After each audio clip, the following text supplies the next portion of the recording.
Eu vou falar para vocês agora numa sequência, porque no dia 20 de 8 de 1947,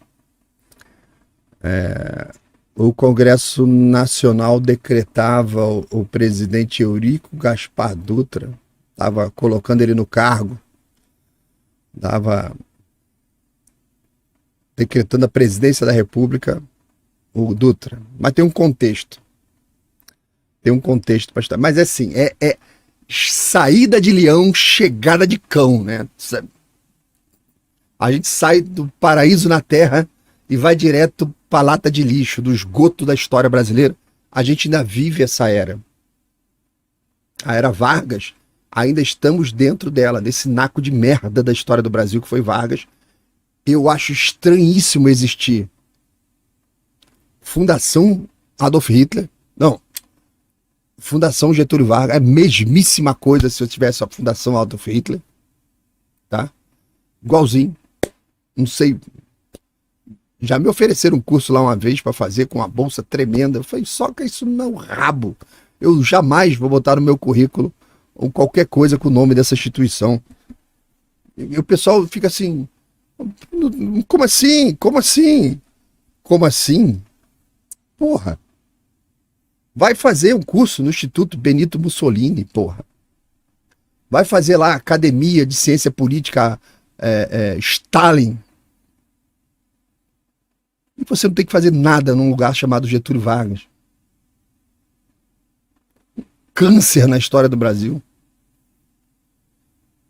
Que tanta coisa pra gente destruir, cara.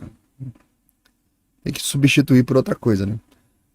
Mas vamos lá. Puta merda, até desgosto, cara. Tu sai do céu, vai pra lata de lixo. Mas tô aqui pra me sujar, né? Puta merda. Então, 20 de agosto de 47, Congresso Nacional do Brasil, outra merda, decreta o presidente da República, Eurico Gaspar Dutra.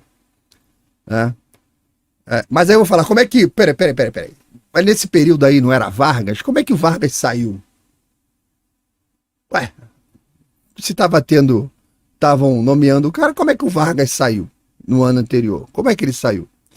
O Vargas tinha assumido o poder, deu um puta de um golpe lá em 1930, derrubando 2 presidentes da República, fez lá a Revolução de 30, golpe de 30. É interessante, né, que Dom Pedro II ali era menor de idade, mas já tinha recebido todo o treinamento para assumir a chefia de Estado. Brasil numa crise tremenda, né, com as regências fazendo um monte de merda. E o pessoal fala assim, é melhor a gente botar Pedro II de novo, botar o Pedro II direto no trono de uma vez, que o moleque já tá preparado. Tá dando aula para todo mundo aí, melhor do que qualquer político na história do Brasil, com 15 anos de idade. Pode botar o moleque. Aí o pessoal chama isso de golpe da maioridade. Aí o cara vai, derruba 2 presidentes, mata uma porrada de gente, bombardeia São Paulo, né? Mata um monte de gente, prende, tortura, faz o diabo a 4, destrói todas as instituições, fecha parlamento, fecha senado, limpa a bunda com a Constituição, joga fora, cria dele, faz um salseiro, vai lá dar abraço no fascismo, faz o diabo a 4, e o pessoal chama de Revolução de 30. Pedro II era o golpe da maioridade. Aqui foi só uma revolução que aconteceu, umas mudanças, assim, umas mudanças aí no governo. Tal. Foi bom. Historiografia moderna. Outra lata de lixo. Cara, eu vou lançar um livro, se Deus quiser, ano que vem, que vai ser um salseiro. Um salseiro. Eu tava conversando com o editor esses dias. O livro que eu vou entregar ano que vem, depois de eu acabar os trabalhos que eu tô fazendo agora, só começa um trabalho quando termina o outro. Mas já está encomendado pela editora, As 100 Mentiras da História do Brasil. E eu estava comentando com o editor, olha só, pesquisa, né, dá um trabalho tremendo, eu já tenho lá selecionado 140 mentiras, mas vai ser só 100. Aí tem as fontes, né, as fontes são enormes, né, você pega um tema lá, tem uma página inteira só de fonte. Aí, conversando com o editor, faz isso não. Não vou botar nenhuma fonte no livro. A gente lá no final bota um link, um QR Code. Quem quiser ver as fontes, vai cair numa página, as fontes estão lá. Então eu vou fazer um livro de história sem fonte nenhuma. Foda-se. É pra incomodar. É igual aqueles meme de Maverick ou Palão. É pra incomodar. É pra fazer barulho. É pra gastar gasolina mesmo. Porque eu vou sentar a mamona em 100 mentiras da história do Brasil. O pessoal vai perguntar assim, cadê a fonte disso aqui? A fonte tá ali, ó, jorrando água. A fonte no meio da praça. Não, mas é outra fonte. A fonte é Arial 13. Essa que você quer, a fonte Arial 13. Essa aí. Tá no link lá, se vira lá no link. Não, eu queria debater sobre esse tema aqui. Vai debater os infernos. Quero papo com a historiografia moderna. Tô de saco cheio desses caras. Saco cheio. Agora os caras estão escrevendo um livro sobre o golpe da Dilma. Ah, pro inferno todo mundo. Pô. Eu, hein? Tenho paciência não, cara. Porra, é difícil tu encontrar alguém que queira um diálogo, conversar, evoluir, fazer o assunto crescer, buscar a verdade, não. Porra. Saco cheio, cara. Bom, como é que Vargas caiu? E o meu editor é pauleira, mano. Pauleiro, cara. Vargas tinha dado golpe lá em 1930, liderando ali a Revolução de 30, Revolução puta de um golpe. E pôs fim ali à Primeira República, a República ali que era chamada das oligarquias do café com leite. Esse nome tá errado, um dia a gente vai chegar nesse tema aí. Então, inicialmente o Vargas tinha governado como um chefe provisório. A República, cara, essas merdas sempre faz isso. Não, é provisório. É tipo a Carmen Lúcia, né? Ah, não, a censura é provisória até acabar a eleição. Quando acabar a eleição, tem que voltar tudo ao normal. Como é que é? Cala a boca, já morreu. Tá palhaçada, né? Então, ele estava tido como provisório, né? E baita ditador. Aplicou o golpe dentro do golpe em 37, instaurou o Estado Novo, jogou a Constituição fora de novo. Foi um regime tremendamente autoritário, caracterizado ali pela absoluta centralização de poder. O que o PT está fazendo de novo agora, com essa reforma tributária, centralizando o poder todo aqui no governo federal. Vai dar muito errado essa merda. Usava todos os instrumentos de Estado contra os inimigos, criou lá o DIP, Departamento de Imprensa e Propaganda, para controlar a mídia e controlar a opinião pública. Não se engane, o DIP existe até hoje, tem outros nomes, mas está aí dentro da estrutura da República controlando a mídia. Não se engane, tá? Então, durante esse período que Vargas estava lá, se lambuzando no poder, ele promoveu programa de industrialização, reformas sociais, né? Aí o pessoal, é aquela síndrome de Estocolmo, né? Tá todo mundo sequestrado e começa a encontrar valor nas ações do sequestrador. Olha, ele me deu um prato de comida. Olha, ele deixou eu tomar um banho. Olha, síndrome de Estocolmo, né? Então, pressões internacionais eram frequentes em cima do Vargas, pressões internas tremendas, principalmente depois da Segunda Guerra Mundial, né? Porque Vargas depois, no final, teve que se aliar aos aliados contra as potências do eixo. E era uma puta de uma contradição essa porra, porque o Brasil combatia um monte de regime totalitário na Europa, enquanto tinha um regime totalitário para chamar de seu aqui em casa, né? Então, esse paradoxo, principalmente os pracinhas perceberam isso lá na Itália, né? Alimentou várias pressões internas vindas da caserna para que o país mudasse a chave. Ó, já não faz mais sentido nenhum. Então, no final da guerra, 1945, várias pressões ali pela redemocratização chegaram nos ouvidos ali do Vargas, né? Setores das Forças Armadas, a elite política, a elite econômica, além de movimentos civis, começaram a exigir o fim do Estado Novo e a restauração da normalidade no país. Foram lá falar com o Xandaré. Então, entre as Forças Armadas, tinha a figura do Eurico Gaspar Dutra, que vocês estão vendo na foto aí, um pupilo de Vargas, que vendo a oportunidade começou a se distanciar do Vargas, E isso foi tido como um tipo de descontentamento do setor militar. E eu acho que foi só um movimento oportunista mesmo, porque viram a fraqueza, fraqueza atrai oportunidade, a gente sabe, né? Então, em meio a essas pressões, surgiu um movimento chamado queremista. Já ouviram falar disso? Que pregava, queremos Getúlio, né? Defendia a permanência de Vargas, foda-se a Constituição, as instituições. Como a gente está vendo hoje, vimos naquela reunião no início da live, o movimento queremista ali, queremos Xandaré, queremos o STF do jeito que tá, a porcaria do jeito que tá todo mundo se dando bem na alta cúpula. Por que que vai mudar? Por que que vai mudar isso aí? Nunca viram tanto dinheiro. Por que que vai mudar? Ora, bolas, tolinhos, pequeno gafanhoto, por que que isso mudará? Né?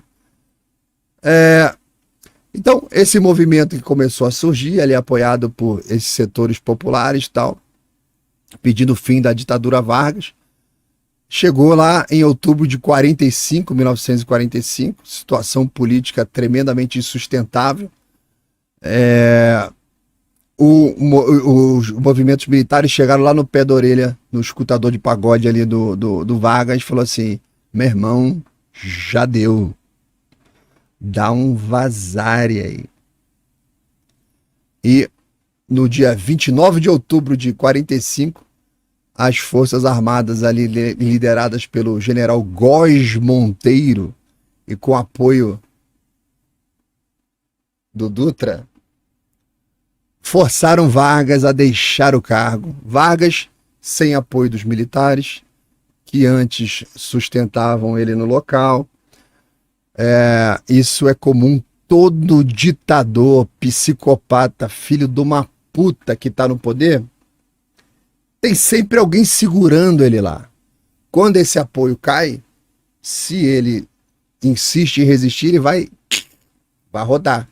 Vargas, malandro, ele se afastou. Deixa eu dar.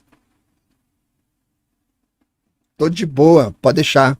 Não vou fazer isso, que é isso? Isso é vontade popular, né? Deixou o poder de forma pacífica, Vargas.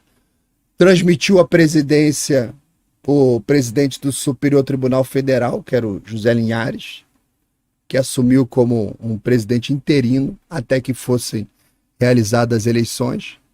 A saída do Vargas abriu caminho para uma redemocratização do Brasil.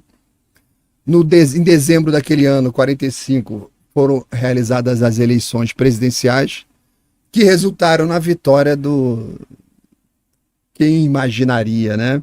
Do pupilo do Vargas, que apoiou a saída dele, foi o cara eleito, porque a política faz esse jogo, né? Você vai ver quem eram os candidatos. Tu vai ver, era o Tião Macalé, né? O rinoceronte lá do zoológico, o macaco Tião e o Dutra. Venceu o Dutra. Olha que coisa, né? Então, o Vargas foi para a fazenda dele lá em São Borja, Rio Grande do Sul, mas ficava só de longe escrevendo, né? Mandando cartinha, ainda influente, né? E em 1950, né, a gente está falando do Dutra assumir o poder e tal. Em 1950, Vargas voltava ao poder. Só que dessa vez, ele voltou como presidente eleito. Ele foi participar do processo eleitoral e o povo votou no cara. No baita do sequestrador, ditador, bandido, o povo falava, votou no bandido.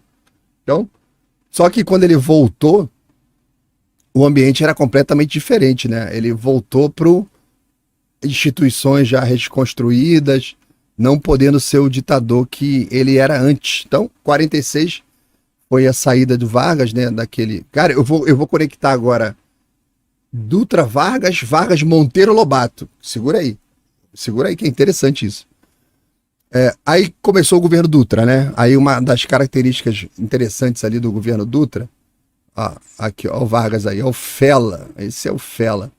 Então uma das características ali do Dutra foi imediatamente você alterando o sistema de governo, você teve que fazer uma nova Constituição, surgiu a Constituição de 46.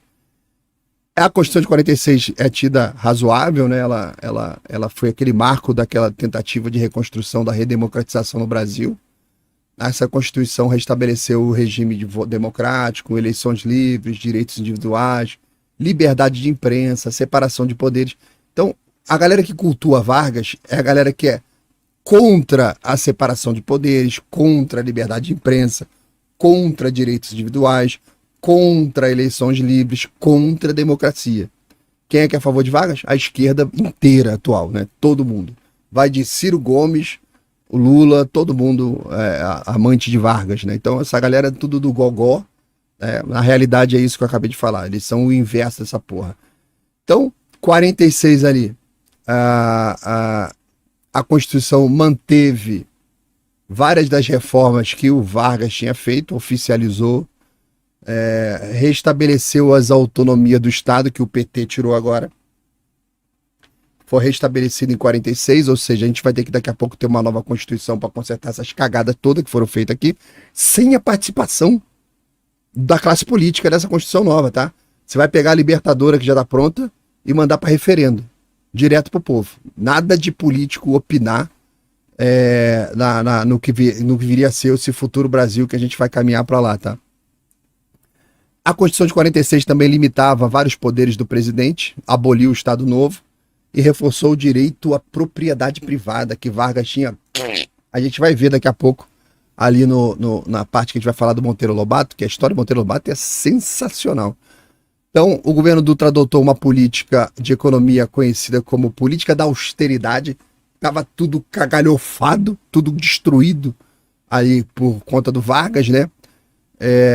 E você tem que naturalmente ter austeridade para começar a consertar coisa pública. Mas aqui tem uma característica interessante.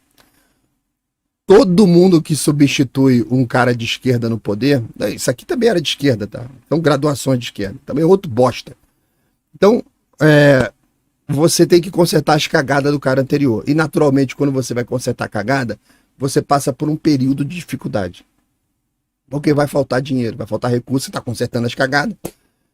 Então, quando isso acontece, é uma lei universal. O cara que fez a merda volta falando para todo mundo: olha que merda que os caras tá fazendo. Olha como é que a sua vida está mais difícil. Quando eu estava no poder, a sua vida era mais fácil. Então, ele vende a consequência da merda que ele fez como se fosse um mérito dele. Quando, na verdade, você destruiu a economia, o cara tá tentando consertar e você tá dizendo que precisa voltar ao poder porque naquele período onde não estavam consertando nada, era melhor do que o período que estava consertando. Tá? É o cara que chega na ala da quimioterapia do hospital, o câncer chega lá e fala assim: olha aí, você tá aí sofrendo na quimioterapia, sem cabelo, enjoado, vomitando. Meu amigo, não era melhor antes de você entrar aqui? Aí o doente lá fala: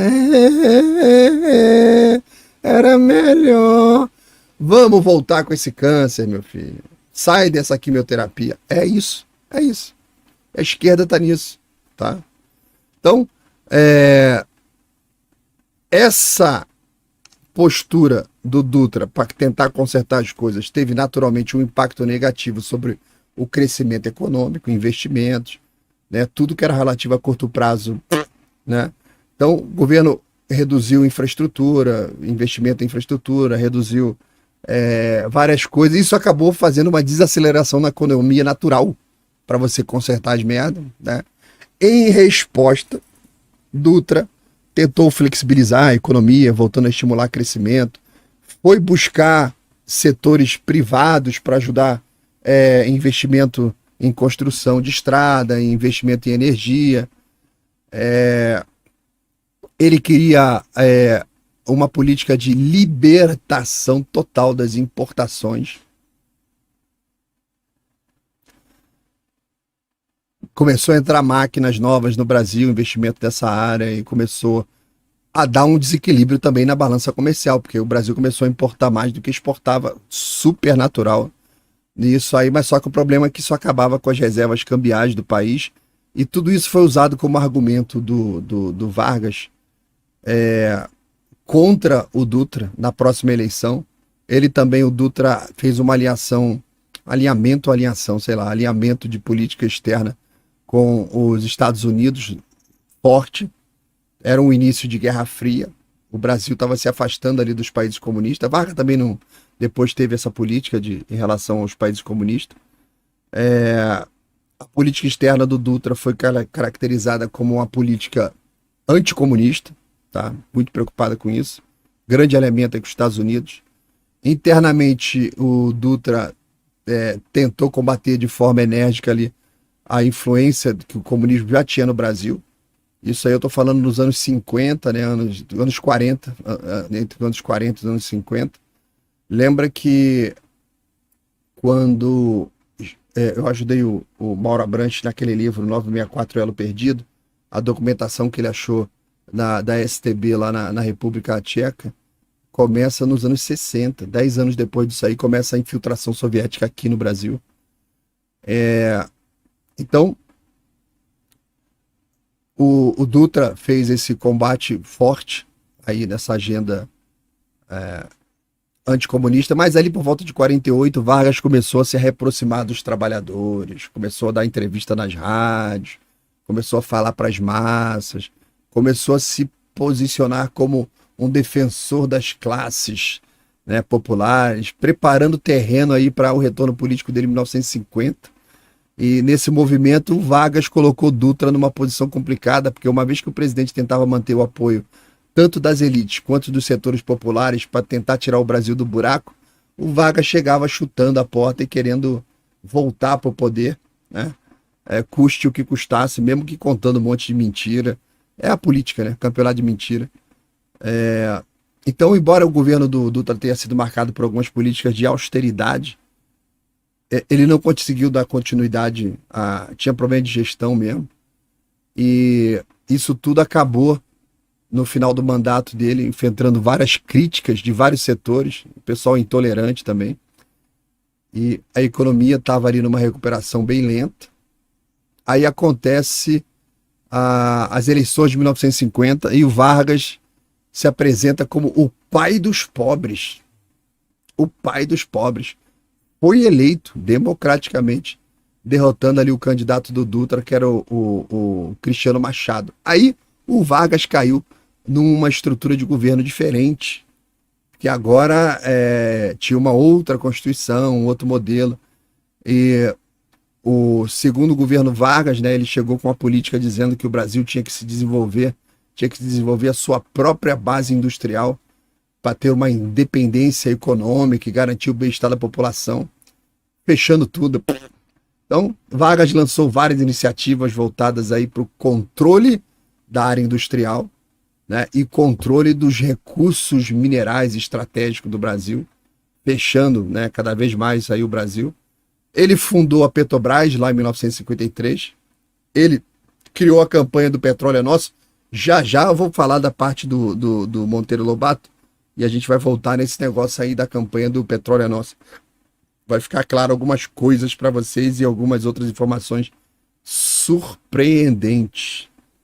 Tá? Então, essa política aí do petróleo foi altamente simbólica, mobilizou grande parte de apoio popular, embora tenha gerado uma tremenda resistência entre os setores liberais, né? Porque ele fechou o mercado de petróleo, enquanto o brasileiro queria que aquilo fosse aberto e fosse explorado aí pelo mundo inteiro, para que a gente fosse um país que, ao invés de ter o seu petróleo, fosse um país rico por ter o seu petróleo sendo explorado.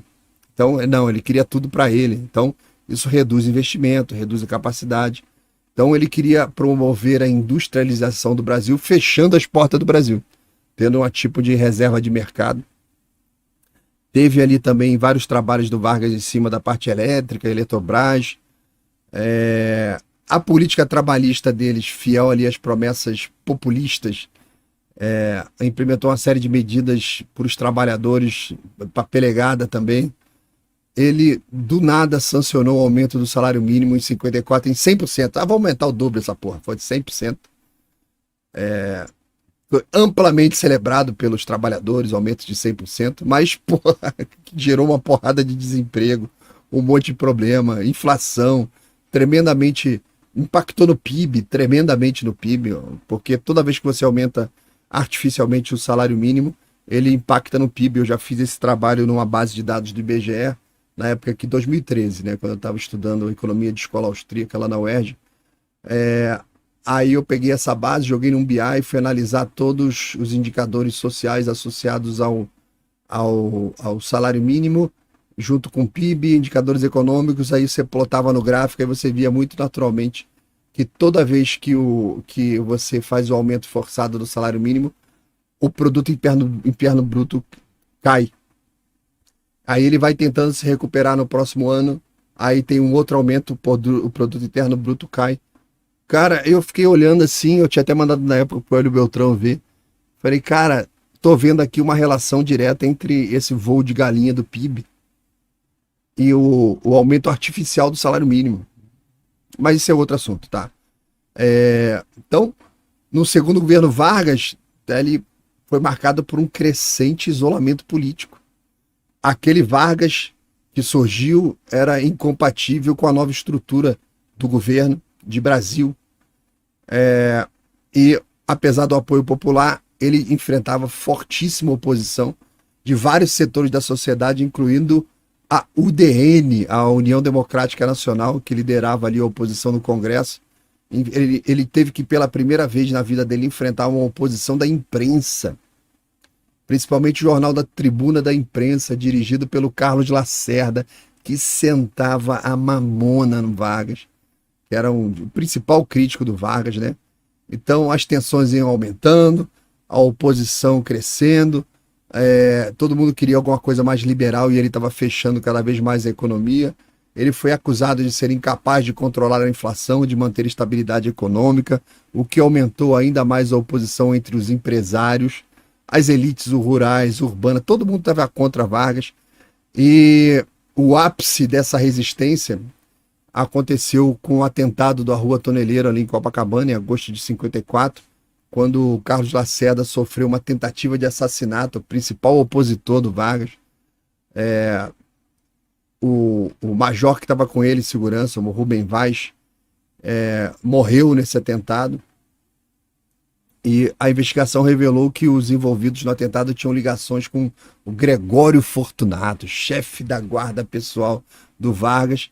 Isso implicou no indiciamento ali. Então foi Vargas. Tá? Era direta ligação dele, não teve indiciamento, mas foi direta ligação dele com o governo. Então o atentado agravou essa crise política, a oposição intensificou as demandas pela renúncia do Vargas, a imprensa, os militares, os líderes de oposição, incluindo ali o Lacerda, a UDN, todo mundo pressionando e batendo no Vargas, né, acusando ele de ser responsável pela violência política, pela instabilidade no país, pela crise econômica, pelo fechamento do país.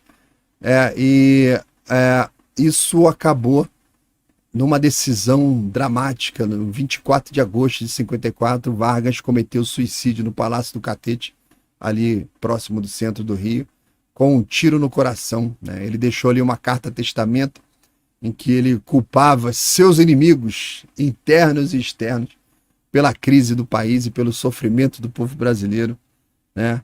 E se dizendo uma das vítimas da elite, e ele ia ser um mártir pela causa do povo. O Lula tinha que estar assistindo essa live aqui, né? Então o suicídio de Vargas teve um impacto profundo aí no Brasil, com um ato final que desencadeou uma onda de comoção nacional, admirada por grande parte da população, que está sempre por fora de tudo que está acontecendo e fica muito feliz com as migalhas que recebe. Então Vargas, até então, que era uma figura polarizadora, tornou-se um herói nacional para muitos brasileiros, especialmente para aquelas classes lá ligadas aos pelegos, tal, que viam nele um defensor dos seus direitos, afundando o país. Mas se o cara tem um direitozinho lá, ganha uma migalhinha, foda-se o mundo, o Brasil inteiro, porque eu consegui ali o meu reajuste trimestral ali, meu triênio entrou, graças a Deus. Então tem muita gente que ainda pensa assim. Mas vocês sabiam que Vargas, nesse período aí, mandou prender o Monteiro Lobato? O escritor Monteiro Lobato mandou prender o cara por causa de petróleo. Olha o Monteiro Lobato aí. Vocês sabiam dessa história? Vou no embalo aqui nessa história, porque essa história é interessantíssima de Monteiro Lobato, né? Vou contar para vocês, deixa eu ver o que eu tenho aqui, ó. Tem umas imagens aqui depois do Monteiro Lobato. Monteiro Lobato, criador aí do sítio do Pica-Pau Amarelo, né? Se meteu com petróleo. Vocês sabiam que em 1927, quando Monteiro Lobato foi nomeado adido comercial lá nos Estados Unidos pelo então presidente Washington Luiz, ele começou a olhar essa área com mais interesse. Lá nos Estados Unidos, o Monteiro Lobato conheceu de perto as inovações tecnológicas, inovações industriais ali nos americanos, e ele voltou de lá convencido de que o progresso lá nos Estados Unidos era resultado da fórmula de investimentos em ferro, mais petróleo e transporte, logística. Era um modelo econômico que deveria ser replicado no Brasil para transformar o Brasil numa potência mundial. Não era isso. O segredo dos Estados Unidos não era esse, tá? O segredo foi outro. Tá lá com o Theodore Roosevelt e a questão do dumping. Tá? Então, outra parada lá. Do dumping e da... Qual é que é o nome do outro?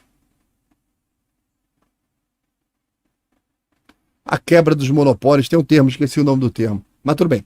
Então, durante a estadia dele lá, o Monteiro Lobato visitou a General Motors, e isso inspirou a criar uma empresa para produção de aço no Brasil. Cara, o Monteiro Lobato fez um monte de coisa, cara. Ó, escuta. Tá? Então, a fim de levantar recursos para esse empreendimento, Monteiro Lobato se tornou um investidor na Bolsa de Nova York em 1928. Nas vésperas da queda da Bolsa, ele foi lá e socou o dinheiro dele todo lá na Bolsa. Com a quebra da Bolsa no ano seguinte, em outubro, ele acabou perdendo todo o capital que ele tinha investido, foi obrigado a inclusive, ficar quietinho, não contar nada para a esposa dele, a dona Purezinha, que ele chamava, não falou nada para ela. Eles voltando para o Brasil, vendeu as ações dele, que ele possuía da Companhia Nacional, Companhia da Editora Nacional, vendeu, e ele perdeu o controle acionário da empresa que ele tinha do ramo editorial. Perdeu, se afastou. Apesar disso, o Monteiro Lobato ele se manteve otimista sobre o Brasil, principalmente diante da vitória de Júlio Prestes na eleição de 30. Júlio Prestes. Washington Luiz era o presidente da época. Júlio Prestes venceu a eleição e assumiu alguns meses depois, quando Vargas veio e deu o golpe e derrubou 2 presidentes. Então, Washington Luiz havia investido pesado em transporte e o sucessor dele já havia realizado explorações de petróleo no estado de São Paulo, fato que aumentava a expectativa do Monteiro Lobato de que finalmente o Brasil seguiria nesse rumo do petróleo, né? Mas aí a revolução ali encabeçada por Getúlio Vargas, cara, o Monteiro Lobato só se fudeu com Vargas, impediu a revolução que Prestes tomasse posse, mudando completamente os rumos da história do Brasil, né? Então o Lobato foi exonerado do cargo de adido comercial lá em 1930, ficou desempregado, teve inclusive dificuldade financeira para voltar para o Brasil. O cara perdeu dinheiro na bolsa, depois é exonerado, perde o emprego no ano seguinte. Já no Brasil, Lobato se torna um defensor ferrenho da necessidade de investimento em petróleo, ferro, estrada, isso como um dos pilares do desenvolvimento nacional. Lobato cria a Companhia de Petróleo do Brasil. Era uma empresa privada de capital aberto, vendeu 50% das ações em apenas 4 dias, tá? E ele acabou ali iniciando pesquisas por petróleo, buscando petróleo lá no campo de Araguá, hoje cidade de Águas de Pedro, lá no interior do estado de São Paulo. Ele começou a fazer exploração procurando petróleo no Brasil e falou: cara, tem petróleo numa porrada de lugar. Não é possível que não tenha petróleo no Brasil. Começou a procurar petróleo. Ele criou a Companhia de Petróleo Nacional, depois ele criou a Companhia Petrolífera Brasileira, depois a Companhia de Petróleo Cruzeiro do Sul, e além da Companhia Mato Grossense de Petróleo, também criou. E ele, com a Companhia Mato Grossense, ele criou para ele poder fazer exploração e ver se tinha petróleo lá na fronteira com a Bolívia, que a Bolívia já tinha encontrado petróleo. Ele falou: vou furar lá pertinho da Bolívia. E partiu para dentro. Olha quantas empresas de petróleo ele teve. Então, na contramão do que o escritor acreditava, o governo getulista, com o apoio de alguns empresários brasileiros, esses mesmos merda de sempre que estão coladinhos no governo, eles alegavam que não havia petróleo no Brasil. Informação que eles tiraram da bunda, não sei de onde. Não tinha petróleo no nosso país, e isso levantava uma suspeita de proteção das companhias americanas que já estavam aqui no Brasil também prospectando. Eles ficavam para a opinião pública e falando para Monteiro Lobato, não, aqui não tem petróleo, aqui não tem petróleo, aqui não tem petróleo, mas apoiando lá as empresas americanas que estavam fazendo perfuração. Corrupção, né? Corrupção, tradicional corrupção.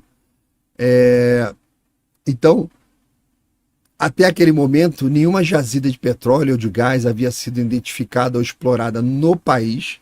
Isso porque o poder público não tinha tecnologia, não tinha conhecimento, não tinha dinheiro, não tinha nada. E também não tinha interesse.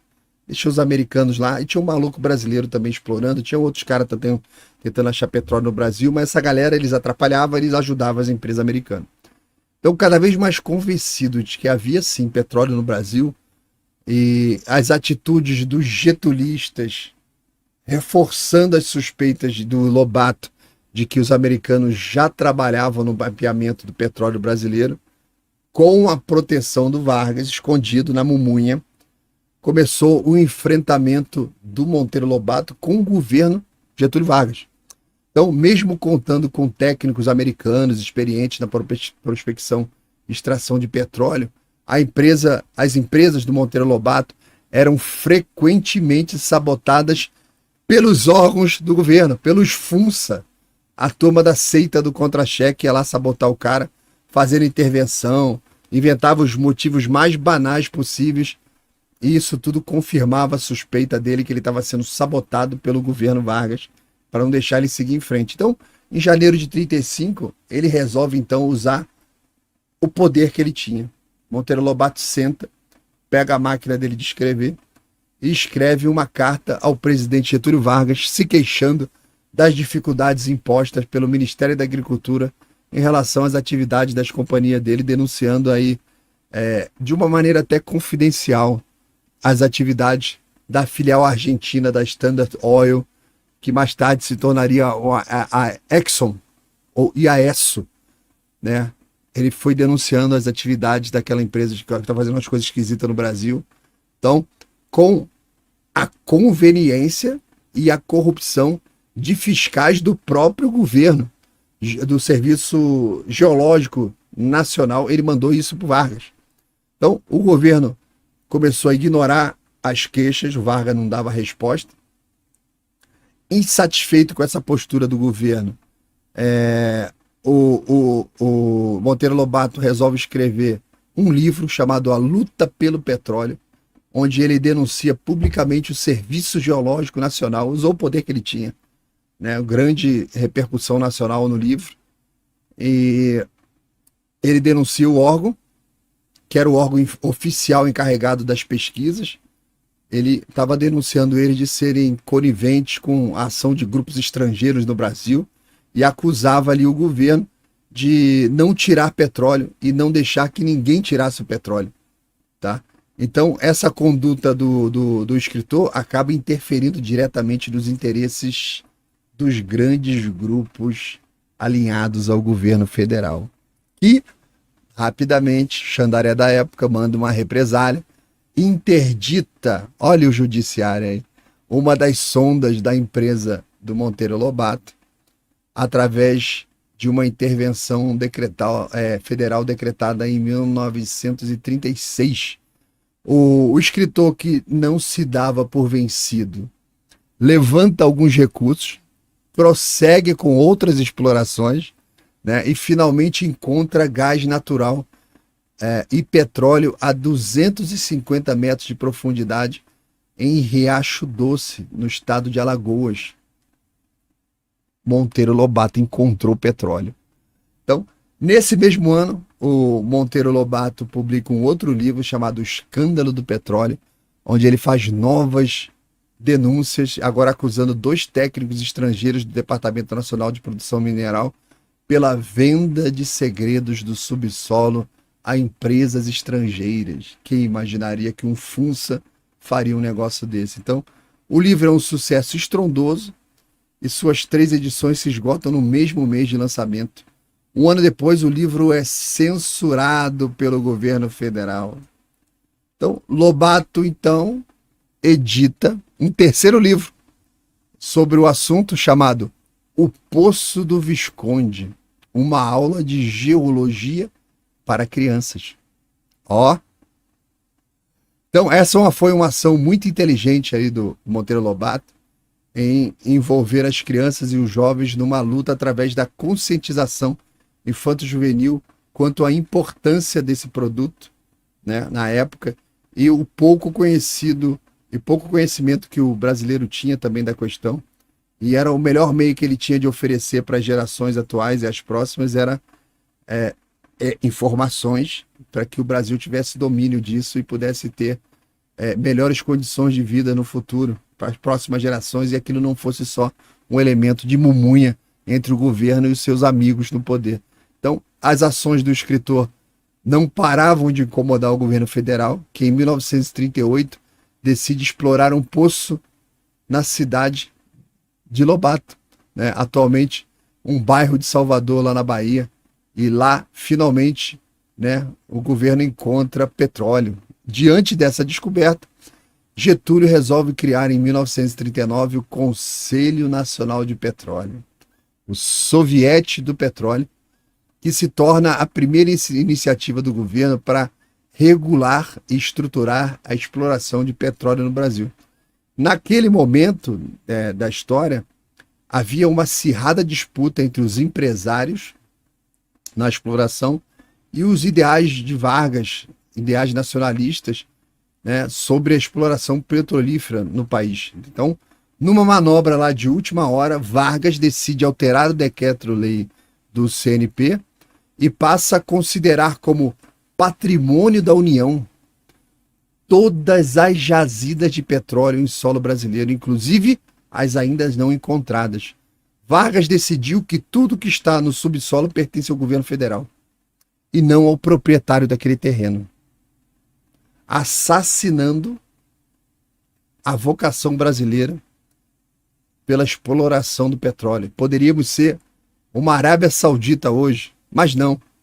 A ideia de Vargas é: deixa tudo guardado, eu que vou explorar no meu tempo. Em outros países, qualquer um pode criar sua bombinha no seu quintal, mas Monteiro Lobato não desiste.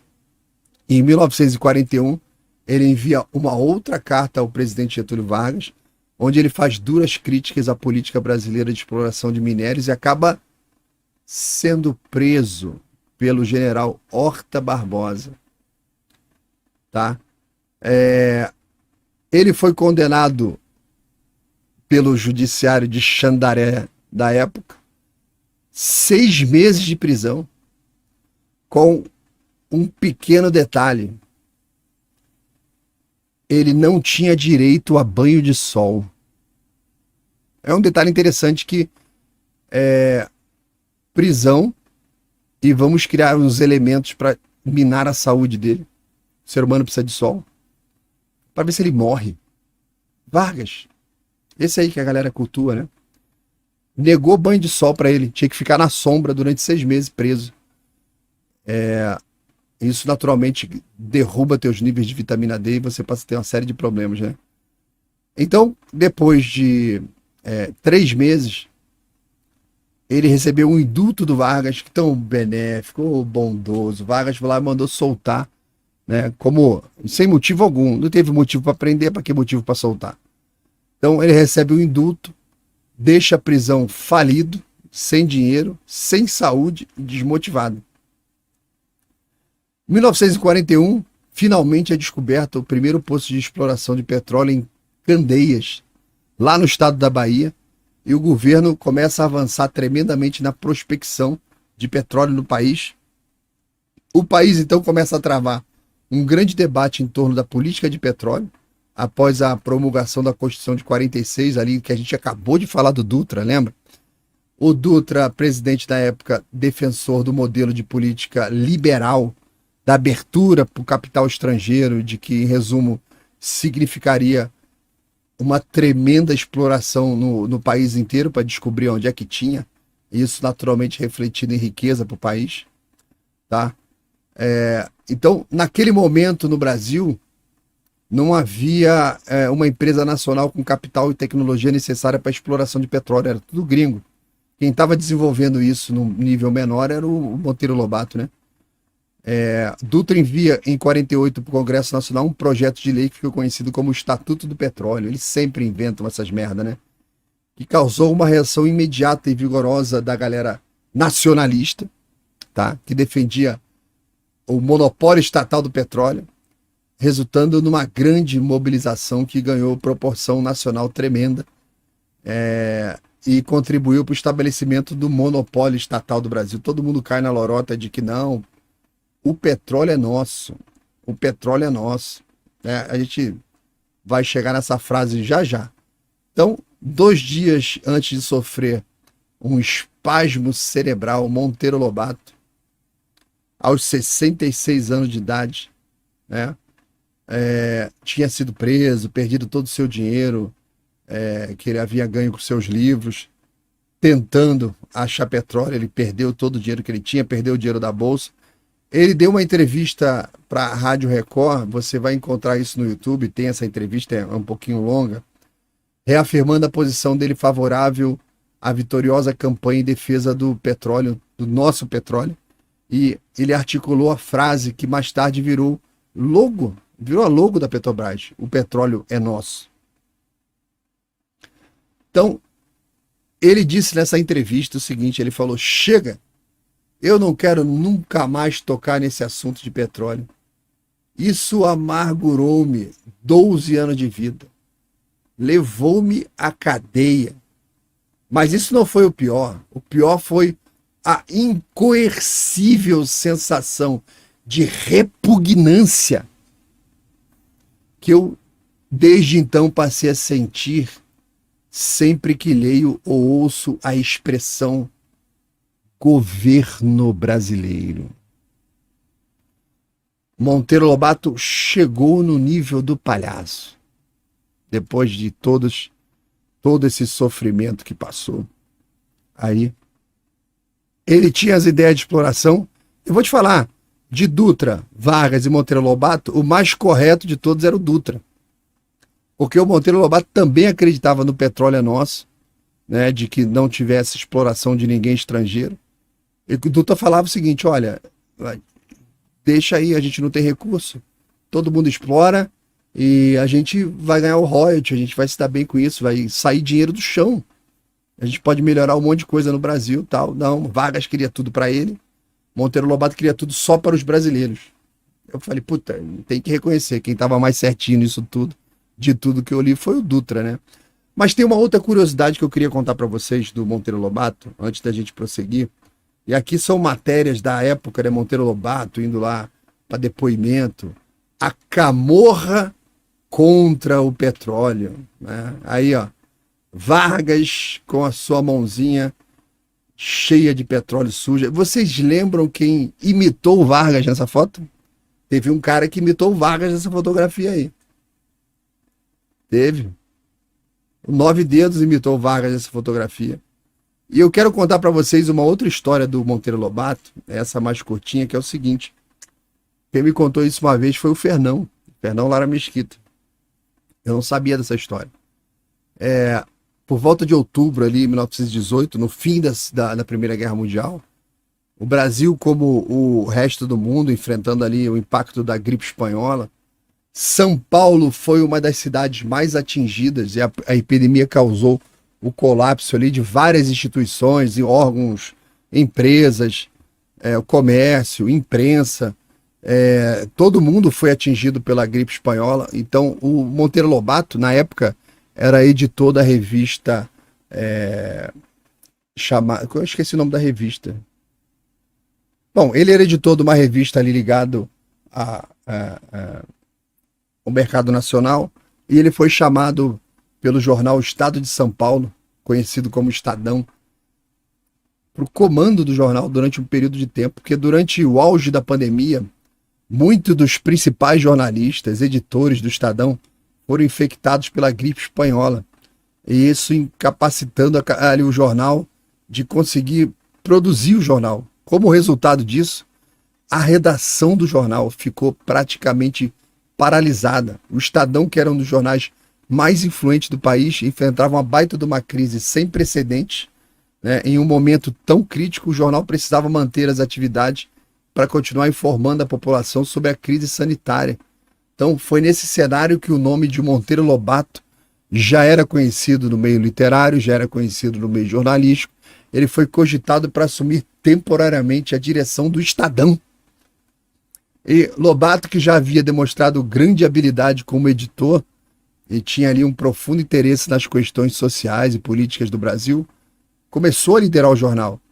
Então ele assumiu o comando do Estadão por cerca de 2 semanas, tempo durante o qual ele foi responsável pela supervisão da produção editorial do jornal, e durante esse curto período ele coordenou todas as outras atividades da redação, revisou o texto e garantiu que o jornal continuasse circulando mesmo em meio à devastação completa da pandemia na redação. Então o estilo que ele sempre teve, muito crítico, incisivo, se refletiu no texto do jornal naquelas 2 semanas, porque ele não apenas lidou com as notícias relacionadas à pandemia, mas ele também aproveitou o espaço para criticar aí a falta de infraestrutura sanitária, a falta de condições de vida ali da população, a vida precária de todo mundo. Os textos deles revelaram ali uma preocupação profunda com os problemas sociais que o Brasil tinha, também mostravam o quão antenado ele estava de tudo que estava acontecendo no Brasil. Então, após 2 semanas sem recuperação de alguns dos principais editores e jornalistas ali do Estadão, o Monteiro Lobato, perdão, ele ficou essas 2 semanas, teve um momento no meio dessas 2 semanas que ele chegou na redação de manhã, cara, não tinha ninguém. Ninguém. E o que o pessoal falava na época era o seguinte: fulano, ninguém falava assim, fulano tá com uma gripe, não. O termo que era utilizado era fulano caiu, ciclano caiu, Beltrano caiu, aí veio a informação, Julinho caiu. A gente falou esses dias, Júlio Mesquita, né?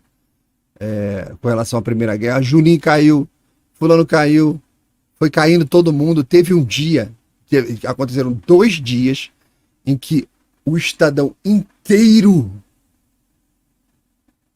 foi feito pelo Monteiro Lobato. Você sabia disso aí? O jornal inteiro foi feito por ele, tá? Então, isso é muito interessante porque a capacidade que o cara tinha de trabalho era tremenda para você conseguir fazer um negócio desse. Chegou lá, não tinha ninguém, tinha o parque gráfico e ele, cara. E o cara tocou a porra do negócio. Sensacional, 2 semanas de trabalho que deve ter sido terrível. Terrível. E outra coisa, o Monteiro Lobato, ele é conhecido pelas obras infantis dele, a gente lembra, né, as obras infantis dele e tal. São vários os livros, só que a maioria da obra do Monteiro Lobato é obra adulta. É obra adulta. Sabia? Tem obras pesadíssimas. Pesadíssimas. Ele tem o Urupês, que é uma coletânea de contos que ele cria ali, introduziu o famoso personagem Jeca Tatu, simbolizando ali o caboclo brasileiro preguiçoso ali do interior do Brasil. Ele tem o Cidades Mortas, vários contos que retratam a decadência das cidades do interior paulista, que foram abandonadas ali após o ciclo do café.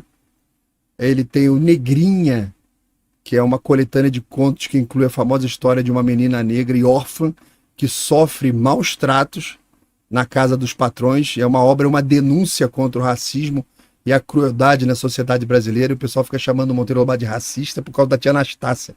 É só olhar a obra do cara, os seus merda. Porra. Então, Ele tem Ideias de Jeca Tatu, outro livro, um ensaio onde ele aprofunda a figura do preguiçoso brasileiro, do Zeca Tatu. Mas ele inclui ali a questão da pobreza rural no interiorzão do Brasil, criticando a ignorância, a falta de saúde pública no campo, esse tipo de coisa.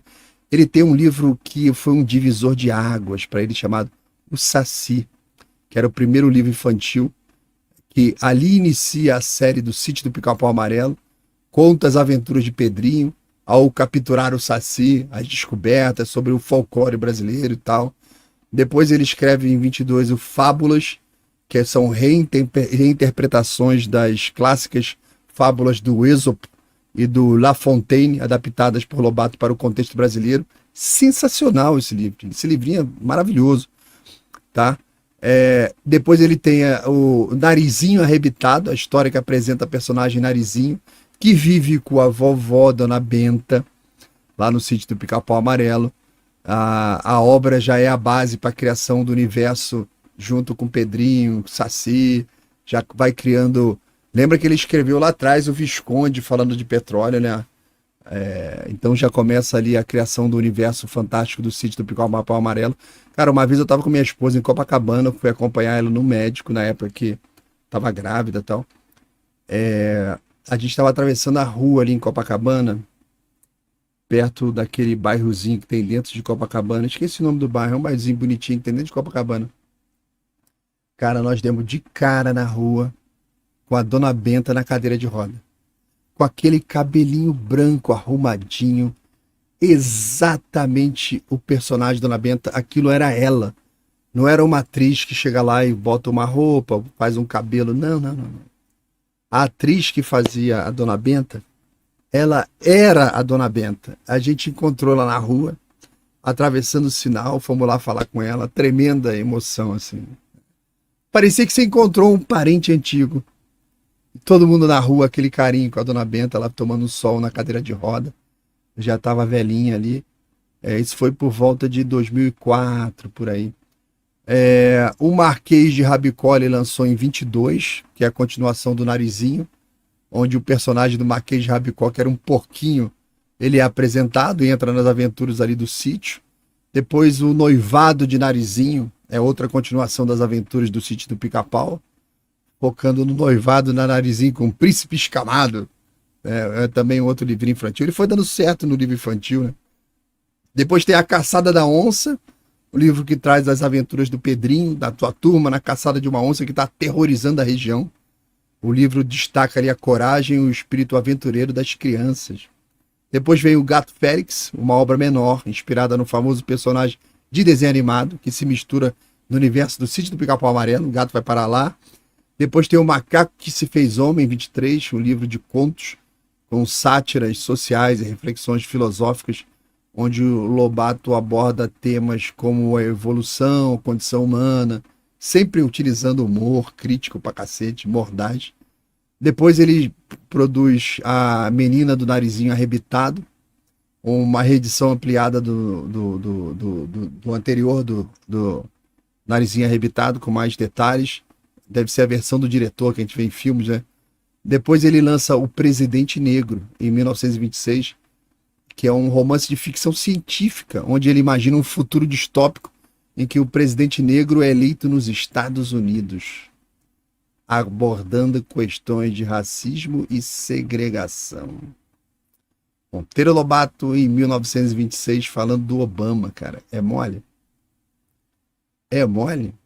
Depois ele lança o Hans Staden, que é a adaptação do relato do explorador alemão, que narra suas aventuras no Brasil, com encontro com várias tribos. Isso aí tem o original do Hans Staden, eu recomendo.